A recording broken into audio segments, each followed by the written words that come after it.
Hello friends, welcome back once again. तो देखिए CAPF की जो मैथ्स की है, तो थोड़े से आज कुछ क्वेश्चंस करेंगे। थोड़ा देखते हैं कैसा रहता है नहीं रहता है।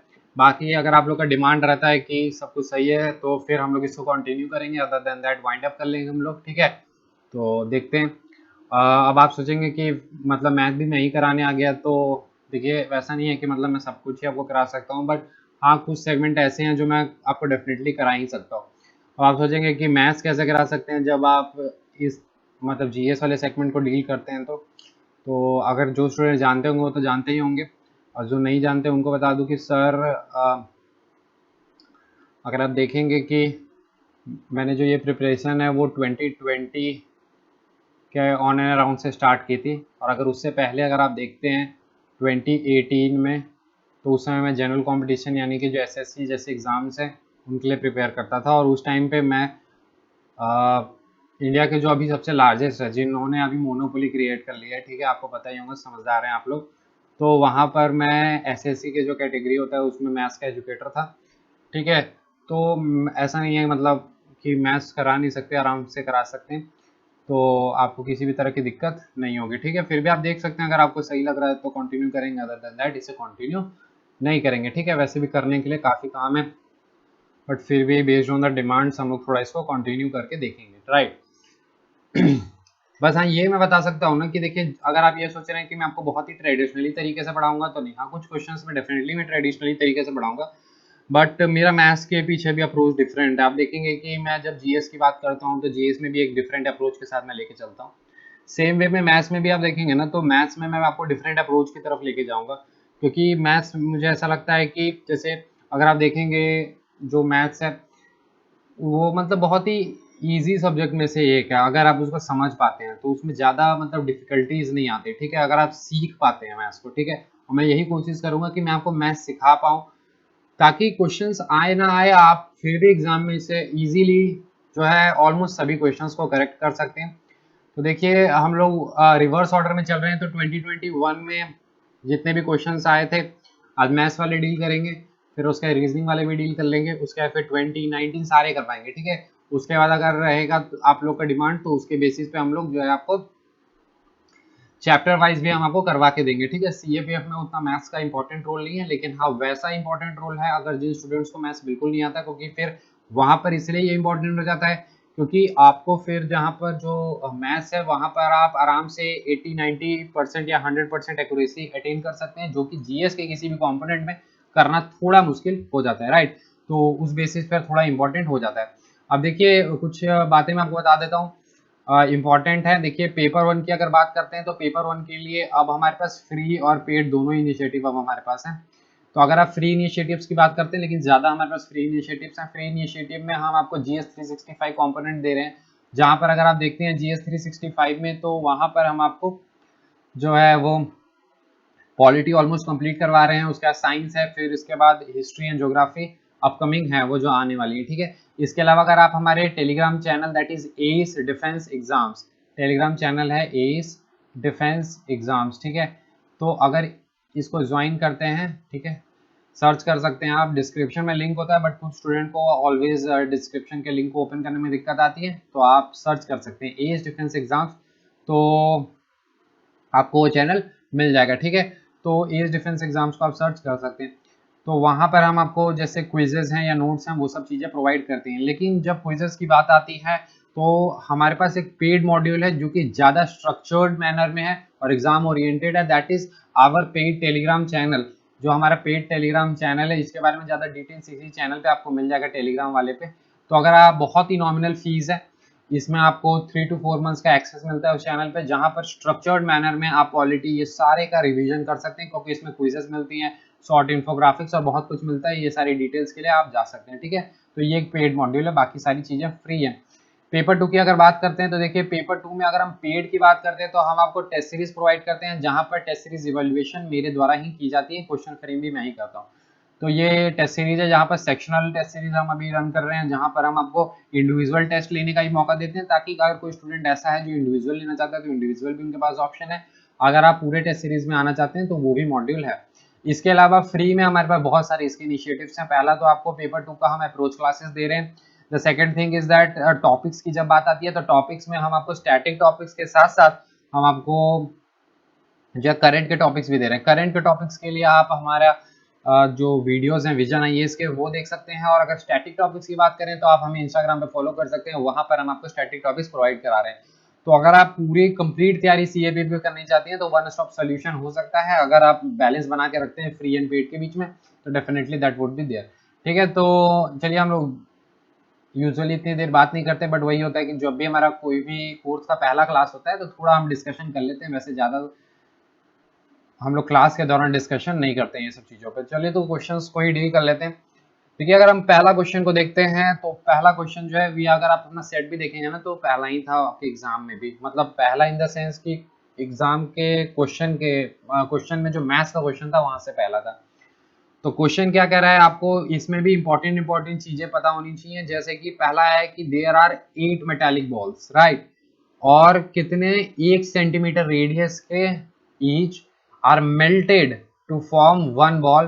तो आपको बताना है diameter, this is very important, exam में ये मिस्टेक होगा, आपको वो रेडियस आपका आंसर आएगा और रेडियस के बाद आप रेडियस को हिट कर देंगे, राइट, लेकिन आपको यहाँ पर डायमीटर को लगाना है। ठीक है, अब देखिए यहाँ पर मैं 2-3 आपको इंपॉर्टेंट हैक्स बताता हूँ। अब देखिए ये हैक्स आप अपनी रिस्क पे कर सकते हैं, अगर बैकफायर कर जाता है तो फिर इसका कोई भी ये नहीं है, लेकिन हाँ जो स्टूडेंट ऐसे हैं जो मतलब क्वेश्चंस को अटेम्प्ट नहीं करते हैं या फिर ब्लाइंडली गेस लेते हैं तो उससे तो बेटर ही है, अगर मान लेते हैं कि एग्जाम में ना बने तो उससे तो बेहतर ही है कि कुछ जो मैं हैक्स आपको लगातार बताते रहूंगा तो उनको आप ये कर सकते हैं। जैसे ही आपको यहाँ दिखा क्वेश्चन की दैट इज डायमीटर, इसका मतलब ये तो है कि रेडियस का क्या होगा, डबल होगा। तो अगर आप ऑप्शंस को देखेंगे ना तो आपको ये दिखेगा कि 4 centimetre is the double of what 2। ठीक है, और देखिए आप वैसे बोलेंगे कि सर 6 सेंटीमीटर भी है, 2 सेंटीमीटर 1 का होता है, वो 1 सेंटीमीटर भी हो सकता है अगर 0.5 है तो। बट अब ये देखें कि अगर पहला ऑप्शन 2 सेंटीमीटर है और यहाँ पर आपका 4 सेंटीमीटर, तो डेफिनेटली आपका आंसर जो रेडियस है वो आने वाला है 2 सेंटीमीटर, और यहाँ पर 4 सेंटीमीटर का डबल है। तो पहला ऑप्शन इसलिए दिया है कि आप इसको हिट करें और गलत करें, तो इसलिए आंसर सी हो जाएगा। ठीक है, अब आप बोलेंगे कि ये क्वेश्चन का आंसर इस पे सेटिस्फाई हो रहा है, तो आपको ऐसा लग रहा है, बट आंसर जो है इसमें सेटिस्फाई होने की वजह से नहीं, मैं आपको ये बहुत सारे क्वेश्चंस में दिखाऊंगा कि इस तरह के हैक्स जो हैं वो अप्लाई होते हैं। तो इस तरह के मैं बहुत सारे आपके हैक्स जो हैं वो क्वेश्चन में लगातार आप लोग के साथ क्या करूंगा, डिस्कस करता रहूंगा, तो उसके लिए आपको टेंशन लेने की जरूरत नहीं है। और अगर आप पढ़ रहे हैं यहाँ पर हमारे साथ तो डेफिनेटली हम आपको पूरा अप्रोच भी डिस्कस करेंगे, तो मैं चाहूंगा कि आप क्वेश्चन को सॉल्व भी करें, इस टाइप के इजी क्वेश्चन को। अब देखिए ये तो हैक की बात होगी। अब अगर क्वेश्चन जब ये दिखे ना तो आपको अगर कॉन्सेप्ट क्लियर है ना तो आपको सिंपल दिखना चाहिए। क्या दिखना चाहिए, सिंपल, कि जो भी जितने नंबर्स ऑफ बॉल दिए हुए हैं, जैसे that is 8 number of ball दिए हुए हैं, और जितने भी सेंटीमीटर्स दिए होते हैं, जैसे 1 सेंटीमीटर है तो आप 1 का क्यूब तो 1 ही होता है, तो कोई डिफरेंस नहीं होता, तो 1 ये जो है वो किसी नंबर ए का मान लेते हैं, किसी नंबर ए का क्या होगा, दैट इज क्यूब। तो ए जो होगा वही आपका आंसर होगा, दैट इज रेडियस होगा। तो 8 का क्यूब, 8 किसका क्यूब होता है, तो ए जो होता है वो 2, 2 का क्यूब क्या होता है 8। तो इस कारण से जो है वो ए हो गया आपका रेडियस, इसका डबल होगा आंसर, दैट इज 4 सेंटीमीटर। ठीक है, ये देखिए यूजुअली करने का तरीका होता है, लेकिन ये मैं आपको कोई बहुत मतलब बेहतर ट्रिक नहीं बता रहा हूँ, ये सिर्फ मैंने सिंपल कर दिया है, जो अगर आप थोड़ा सा अप्रोच को डिस्कस करेंगे तो वहां पर आप इस चीज को अप्लाई कर पाएंगे। किस प्रकार से, मैं आपको थोड़ा समझाता हूँ, बेसिक से मैं थोड़ा समझाने की कोशिश करूंगा, तब आपको समझ आ जाएगा कि मैं ऐसा क्यों कर रहा हूँ, और ये हर क्वेश्चन में अप्लाई होगा, क्यों होगा उसके पीछे भी हम समझते हैं। देखिए यहाँ पर आपको ये समझना है कि देयर आर 8 मेटालिक बॉल्स। आप क्वेश्चन को अगर नहीं समझ पा रहे हैं तो मैं समझा देता हूँ, कुछ स्टूडेंट को हो सकता है दिक्कत, कि 8 मेटालिक बॉल हैं और हर 1-1 सेंटीमीटर का है, और उसको मेल्ट करके एक बॉल बनाया जा रहा है। दैट इज अगर आप हर जो बॉल है उनकी वॉल्यूम निकाल लेते हैं और उन वॉल्यूम को 8 से मल्टीप्लाई कर देते हैं, तो वो जो बड़ा वाला एक बॉल है दैट इज 1 बॉल, उसके वॉल्यूम का बराबर होगा। वहां पर फिर आप रेडियस भी निकाल लेंगे। अब यहाँ पर जो सबसे इंपॉर्टेंट सेइंग है जो आपको पता होना चाहिए कि वॉल्यूम ऑफ स्फीयर होता क्या है। ठीक है, अगर बॉल है तो definitely that would be a sphere, तो that is 4/3 pi are cube होता है। ठीक है, अब आप समझ रहे हैं कि there are n number of balls और उनकी जो वॉल्यूम है वो 4/3 पाई आर क्यूब है, और किसी एक बड़े, दैट इज कोई अगर एक बड़ा जो है बॉल है उसमें कन्वर्ट किया जा रहा है तो दैट इज 4r क्यूब, ठीक है। अब यहाँ पर भी अब मान लेते हैं m हो सकता है अगर, लेकिन यहाँ पर एक ही बॉल है तो इसलिए ये नहीं होगा, ठीक है। अगर मान लेते हैं कि होता कि जैसे 8 बॉल्स हैं और उसे 2 बॉल में कन्वर्ट किया जा रहा है तो फिर यहाँ पर m भी होगा, बट यहाँ 1 है तो इसलिए। अब आप अगर देखेंगे यहाँ पर तो 4/3 और पाई ये सारे ही आपके कैंसिल हो जाएंगे, तो आप अल्टीमेटली ये देखेंगे कि n into r cube is equal to m into r cube. अब यहाँ देखेंगे m इज वॉट 1, तो इसलिए आपका क्या हो गया आर क्यूब, और यहाँ n क्या 8, तो आप समझ रहे हैं इसका जो है वो क्यूब, क्योंकि यहाँ पे 1 ही है r, तो इस कारण से 8 जो है वो किसका क्यूब, तो 2 का, तो 2 आपका r हो जाएगा, ठीक है। ये तो हुआ मतलब डिस्कस करने का, लेकिन मैं आपको इसका पूरा बेसिक से भी बता दूंगा ताकि आपको एग्जाम में दिक्कत ना हो, ठीक है। तो देखिए क्या होगा, आपके 8 बॉल्स हैं, how many balls are you having, 8 balls, 4/3, 8 into 4/3 pi are cube is equal to 4/3 pi are cube is equal to 1 ball, that is 4 pi are cube, ठीक है। ये क्यों हो रहा है आप समझ रहे हैं, 8 बॉल हैं जिनके आपने क्या निकाल लिया वॉल्यूम, और उसको एक बुक के बराबर कर दिया, तो यहाँ पर ये पूरा कैंसल आउट हो जाएगा, तो r cube is equal to 8, तो r is equal to what, cube root of 8 that is 2, तो अगर r इज इक्वल टू 2 तो 2 इंटू 2 वुड बी व्हाट 4, तो 4 is the correct answer, right. आप समझ पा रहे हैं जो मैं आपको समझाने की कोशिश कर रहा हूं, ठीक है। अब देखिए ये क्या क्वेश्चन है, the ratio of monthly income of a person A and B is 7:10 and the ratio of expenditure is 2:3।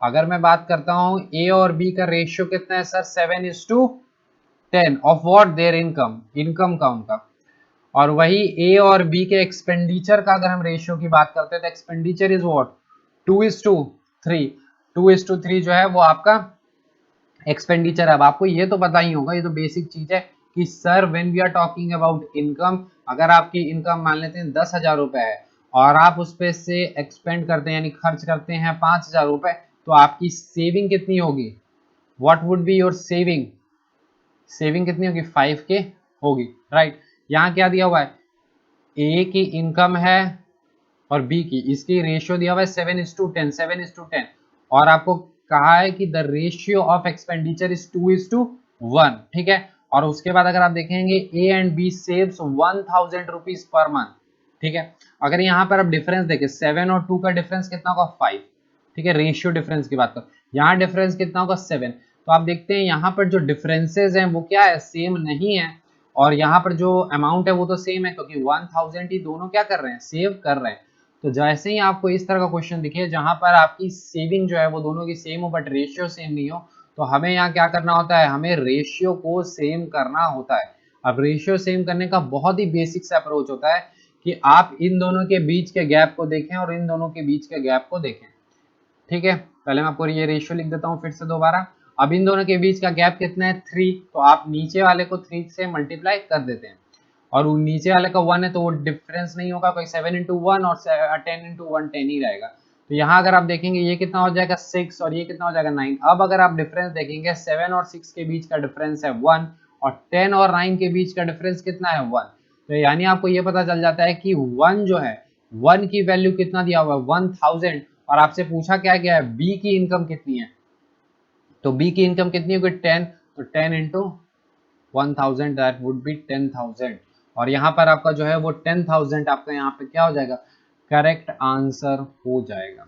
समझ आ रहा है आपको, चलिए देखिए इसमें यूजुअली हैक्स भी होते हैं, वैसा नहीं है हैक्स नहीं होते, बट यहाँ पर वो हैक अप्लाई नहीं होगा, लेकिन मैं आपको बताऊंगा जरूर कि जैसे आपको रेशियो दिखा ना 10, तो आप इसको ये समझना चाहिए, क्योंकि कभी कभी ये लग जाएगा, इसलिए मैं आपको बता रहा हूँ कि 10 है आपका इनकम और आपसे इनकम ही पूछा जा रहा है, तो कभी भी जो आंसर होगा वो 10 का क्या होगा, मल्टीपल ही होगा। ऑल्दो यहाँ पर सारे ही 10 के मल्टीपल हैं, बट कभी कभी ऐसा हो सकता है यहाँ पर 13 रहे, तो वहां पर यह हैक अप्लाई हो जाता है, ठीक है। तो वो चीज को आपको ध्यान देना है। अगले क्वेश्चन की तरफ बढ़ते हैं। यहाँ पर अगर आप देखेंगे ए और बी किसी भी वर्क को जो है वो कितने दिनों में कर रहे हैं, 20 डेज में कर रहे हैं।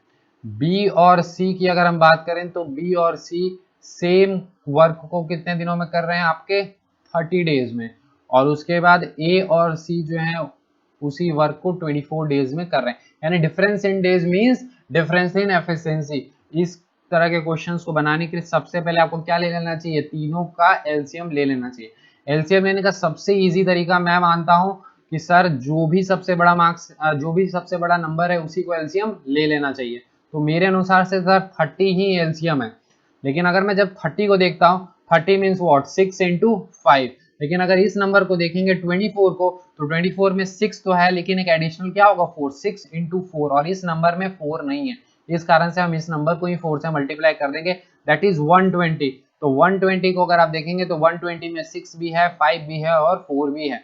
और अगर यहाँ देखेंगे 20, तो 20 में 2 और 10 जो भी हैं वो सारे ही इसमें हैं, इसलिए एलसीएम 120 होगा। वैसे देखिए इतना अगर आपको नहीं पता ये सारी चीजें, तो आप सिंपल एलसीएम जिस तरह से निकालते हैं वो भी निकाल सकते हैं। ये थोड़ा सा इजी तरीका होता है ताकि आप जल्दी निकाल लें। तो अगर आप देखेंगे 20 जो है वो आपकी वर्क एफिशिएंसी है और 120 आपका टोटल वर्क है, तो आपको कितना टाइम लग जाएगा 6, यहाँ पर कितना लग जाएगा 4, यहाँ कितना लग जाएगा 5, 24 5 10 34 5 120 और 20 इंटू 6 120। ठीक है, तो आपको पता चल गया efficiency of A and B, एक दिन का 6 है, यहाँ पर 4 है, यहाँ पर 5 है।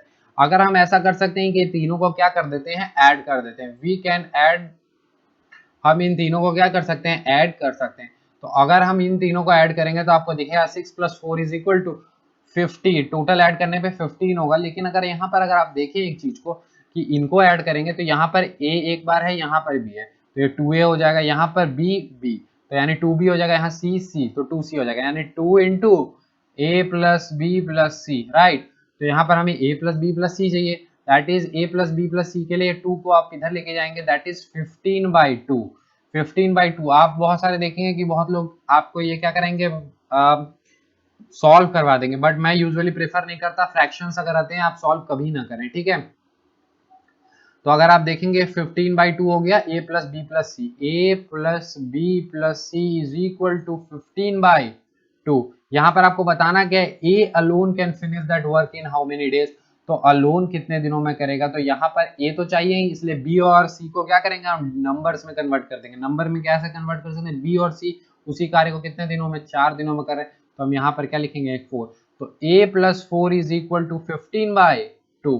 तो a जो हो जाएगा वो हो जाएगा 15/2 माइनस 4, दैट इज अगर आप इसको करेंगे तो यहाँ पर 2 ये 8 हो जाएगा, और 8 को अगर माइनस करेंगे 15 में से तो आपको मिलते हैं 7, ठीक है, दैट इज 7/2। तो 7/2 जो है वो a का एक दिन का कार्य है, यानी एक दिन में अगर वो 7/2 वर्क कर रहा है और आपको टोटल वर्क करवाना कितना है 120, तो 7 और ये नीचे आता तो ये कहाँ चला जाएगा ऊपर, तो 240 डिवाइडेड बाई 7, 240 डिवाइडेड बाई 7, तो आप इजीली देख सकते हैं कि ये आपका कितना 3 में और 4 34, और 34 के बाद क्या रिमाइंडर बचेगा 2, that is 34 2/7 would be the correct answer. तो यहाँ पर 34 2/7 जो है वो आपका करेक्ट आंसर हो जाएगा, ठीक है, यहाँ तक क्लियर है।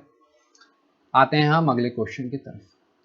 देखिए अगला क्वेश्चन क्या है, अगला क्वेश्चन में दिया हुआ है कि a tree is at a present of 9 feet tall, if every year it grows at 1/9 of its height, what will be the height in 3 years। ठीक है, यहाँ पर बहुत सारे स्टूडेंट गलती क्या करेंगे, 9 को 1/9 से इंटू कर देंगे, जो कि गलत है, ठीक है। मैं आपको अप्रोच ही बताऊंगा, बट मेरा मकसद यहाँ अप्रोच नहीं है, मैं इसमें हैक बताता हूँ। देखिए हर क्वेश्चन के लिए तो हैक नहीं हो सकता, बट हाँ जिन क्वेश्चंस के लिए होता है उन पे आपको अप्लाई जरूर करना चाहिए, ठीक है। तो यहाँ पर अगर इसमें क्वेश्चन में हैक की बात करें तो देखिए 9 फीट अभी है उसका, एक साल में वो 1/9 बढ़ता है, तो अगले साल कितना +1 हो जाएगा, तो कितना होगा 10, ठीक है, एक साल में कितना होगा 10, उसके बाद ये +1 और कुछ, यानी कि देखिए 1 तो बढ़ेगा ही क्योंकि 9 का ही 1 होता है, तो 1 और उसके बाद जो एक एक्स्ट्रा है उसका भी कुछ पॉइंट होता है, तो 1 पॉइंट समथिंग समथिंग हो सकता है, मैं यहाँ मान लेता हूँ अप्रोक्सीमेट में 1.1 हो सकता है,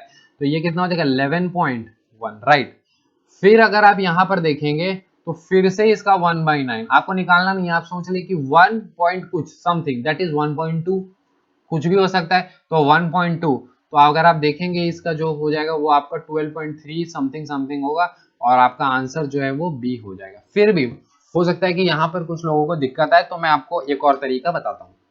देखिए 9 अगर वो होता तो एक एक तो 3 साल तक बढ़ते, यानी +1 +1 +1, तो 3 तो बढ़ने थे, ये फॉर श्योर है। अब ऐसा ना करें कि 9 + 3 12 को हिट कर दे, कभी नहीं, 12 का आंसर नहीं होगा। क्यों? क्योंकि सर 1 तो नहीं बढ़ेगा, जब 10 होगा जब 11 होगा तो वो तो 1 से थोड़ा ज्यादा होगा, ठीक है। अब आप सोचिए कि थोड़ा थोड़ा अगर ज्यादा होगा तो जा सकता है कितना, 0.3 ज्यादा हो सकता है, एक ज्यादा तो नहीं हो सकता ना कि 12 13 में कन्वर्ट हो जाए, राइट। तो 12 13 में कन्वर्ट नहीं हो सकता, तो 12.34 जो है वो आपका करेक्ट आंसर हो सकता है। बट ये तो हुआ, चलिए सोचने का तरीका है। एग्जैक्ट अप्रोच क्या हो सकता है to solve this question? Exact approach की बात करें तो बहुत सिंपल है सर, 9 है, इसको आप 10/9 10/9 और 10/9 से अगर आप मल्टीप्लाई करते हैं तो यहाँ पे 9 और 9 कैंसिल हो जाएगा और यहाँ पर 1000/81 होगा। डिवाइड करके देख लीजिएगा, आपका आंसर ये आ जाएगा, ठीक है। क्लियर है? उसके बाद अगले क्वेश्चन की तरफ आते हैं। अगला क्वेश्चन कहता है कि 7000 ABC ने किसी बिजनेस को स्टार्ट किया और 7000 8000 और 12000 में इन्वेस्ट किया है और उसके बाद B को इतना शेयर मिल जाता है। तो अगर हम उनके इन्वेस्टमेंट का शेयर देखें, क्योंकि प्रॉफिट भी तो उतने में ही मिलेगा जितना आपने इन्वेस्ट किया है, तो 7:8:12, राइट, 7:8:12। अगर यहाँ कह रहा है कि बी का शेयर 3200 है, दैट मीन्स उसकी 8 की वैल्यू कितनी है, 3200 यानी इंटू 400। तो आपसे पूछा क्या जा रहा है टोटल, तो 27 इंटू 400, 52 और 108, सॉरी 56 एंड 54 एंड 108, तो आपका आंसर जो है डी हो जाएगा, दैट इज 10,800। यहाँ पे हैक क्या हो सकता है? हैक बहुत सिंपल है सर, अगर आपको कुछ नहीं पता तो कम से कम ये पता है कि सर रेशियो जो है वो 7:8:12 है, क्योंकि क्वेश्चन में दिया हुआ है 7:8:12। टोटल प्रॉफिट पूछा है, यानी कितना, 27। 27 में क्या है, 9 है, द गोल्डन नंबर 9। इसका मतलब जो ऑप्शंस हैं वो 9 से डिविजिबल होंगे। तो अगर आप देखेंगे ये भी डिविजिबल नहीं होगा, ये भी डिविजिबल नहीं होगा, सिर्फ ये दो ऑप्शन ही आपके सामने बच जाते हैं। अब यहाँ पर भी अप्रोच क्या वर्क करता है, एस्टिमेशन के अनुसार आप मैथ से बहुत सारे क्वेश्चन को बना सकते हैं। अगर आप 8,000 रुपए एक्सपेंड कर रहे हैं, यानी अगर आप 8,000 रुपए खर्च कर रहे हैं तो आपको प्रॉफिट है जो 3,200 हो रहा है, यानी आधा से भी कम। तो अगर टोटल ये लोगों ने 27,000 रुपए खर्च किए हैं तो आधा से भी कम ही का प्रॉफिट होगा, दैट इज 10,800। इसीलिए 10,800 ही आंसर हो सकता है, बाकी और कोई भी आंसर नहीं हो सकता, राइट। अगर हम अगले क्वेश्चन की तरफ बढ़ते हैं, अगला क्वेश्चन कहता है कि in stock clearance sale shopkeeper gives 40% off in all items, यानी अगर कोई व्यक्ति किसी वस्तु को 100 रुपए मार्क प्राइस है तो कितने बेच रहा होगा, 60 रुपए में बेच रहा होगा। He incurs a loss of 25% by selling an item of 2,000 रुपए पे जब वो बेचता है तो उसे लॉस होता है कितने का, 25% का। दैट मीन्स कि जो वस्तु का मार्क प्राइस 2000 है, यानी 40% ऑफ में बेचा होगा तो कितने में बेचा होगा, 1200 में, राइट। अगर ये 1200 में बेच रहा है तो उसे लॉस हो जा रहा है 25% का, दैट मीन्स ये इसका कॉस्ट प्राइस कितना है, 75%। तो 75% अगर 1200 तो बाई 3, क्योंकि 25% कितना होगा, हमें 100% चाहिए, क्वेश्चन क्या पूछ रहा है, कॉस्ट प्राइस 100%। तो ये 1200 का 3 यानी कि 400, तो कितना होगा 1600। Which one is the option, correct answer will be 1600, right. आपको क्लियर है? देखिए 2,000 रुपए क्या है मार्क प्राइस, आपने 40% डिस्काउंट दे दिया है तो कितने में आपने बेचा होगा, मार्क प्राइस अगर 2,000 है तो आपने 1200 में वो सामान बेच दिया। अगर आपने 1200 में वो सामान बेचा तो आपको लॉस कितने का हो रहा है, 25% का। आपको लॉस जो है वो 25% का हो रहा है। अगर आपको 25% का लॉस हो रहा है, दैट मीन्स आपका वो कॉस्ट प्राइस कितना था, 75%। तो 75% की अगर वैल्यू 1200 है तो 100% की वैल्यू कितनी होगी, 1600, राइट। कितनी होगी, 1600। चलिए अगले क्वेश्चन की तरफ हम बढ़ते हैं। अगला क्वेश्चन कह रहा है कि the average age of Raj and his father is 45 years, यानी राज और उसके पिता की एवरेज जो है वो 45 ईयर्स है। एवरेज का मतलब क्या होता है, एवरेज का मतलब ये होता है कि अगर मान लेते हैं आपके आए हैं 60 मार्क्स, किसी व्यक्ति के आए हैं 40 मार्क्स, तो इसका एवरेज कितना होगा, नंबर ऑफ टर्म्स हम इसे डिवाइड करते हैं, 60 + 40/2 इट इज इक्वल टू 50, यानी एवरेज कितना है 50। अब 50 में 10 ज्यादा आपके पास है तो आपके पास 10 क्या है, कम है। अप्रोच यही होता है। एवरेज के कुछ क्वेश्चंस आएंगे वहां पे मैं ये अप्रोच यूज करूंगा। तो दैट मींस राज और उसके फादर की जो सम होगी वो कितनी हो सकती है, इनटू 2, दैट इज 90। यानी सम तो भाई 90 है, ये तो क्लियर है। राज और उसके पिता की आयु की जो सम है, यानी जो सम होगा वो 90 होगा, ये क्लियर है। एवरेज के बेसिक कॉन्सेप्ट को अगर देखें तो 45 इंटू 2, 45 इंटू 2 क्यों किया, क्योंकि Raj plus his father age by 2 is equal to 45, क्योंकि एवरेज है तो 2 को इधर ले जाएंगे तो 45 इंटू 2 90, राइट। अगर उनकी एज 90 है, आगे क्या दिया, if the ages of father and grandfather of Raj is respectively 2 and 3 times of Raj, यानी अगर राज की उम्र 1 साल है तो उनके पिता की 2 साल और इनकी कितने 3 साल, 2 टाइम्स 3 टाइम्स, यहां कितना राज का 1 टाइम्स, यहां कितना 2 टाइम्स। दैट मीन्स दोनों की एज कितनी है, रेशियो में 3। अगर 3 की वैल्यू 90 है तो 1 रेशियो की वैल्यू 30। अगर 30 है तो राज की वैल्यू, और राज की आयु कितनी होगी 30। पूछा क्या गया है आपसे, ग्रैंडफादर, ग्रैंडफादर इनसे 3 टाइम्स थे, कितने टाइम्स थे 3 टाइम्स। तो अगर 3 टाइम्स थे तो क्या हो सकता है 30 इंटू 3, दैट वुड बी 90। यहां पर भी हैक था बट यहां पर वो अप्लाई नहीं होगा कि सर लास्ट में क्या दिया हुआ है कि ग्रैंडफादर की एज जो है वो राज की एज से 3 टाइम्स है, यानी कोई भी नंबर का क्या होगा 3 टाइम्स होगा, राइट। और अगर किसी भी नंबर का 3 टाइम्स अगर होगा तो वो 3 से डिविजिबल भी होगा। और यहां अगर आप देखते हैं चारों ही ऑप्शंस आपके 3 से क्या है, डिविजिबल है, ठीक है। तो उम्मीद करता हूँ देखिए बहुत सारे हम लोगों ने क्वेश्चंस को डिस्कस किया है यहाँ पर, और अगले वीडियो में इनके जो सेकंड पार्ट होगा उसमें बाकी जितने भी क्वेश्चंस हैं वो सॉल्व कर लेंगे। आज हम लोगों ने ऑलमोस्ट 8 to 9 क्वेश्चन सॉल्व किए हैं, 3, 6 and 7 क्वेश्चंस हम लोगों ने किया है। और अगले पार्ट में जो है वो हम 8 या 9 क्वेश्चन जो आपके रिमेनिंग है वो कर लेंगे और उसके बाद हमारा ये कंप्लीट हो जाएगा। अगर आपको लग रहा है कि ये सेशंस आप लोगों के लिए यूजफुल हैं, आपको समझ आ रहा है जो मैं आपको एक्सप्लेन करने की कोशिश कर रहा हूं, तो आप इन सेशंस के साथ कंटिन्यू हो सकते हैं। तो ठीक है, मिलते हैं अगले वीडियो में। सो तब तक के लिए थैंक यू।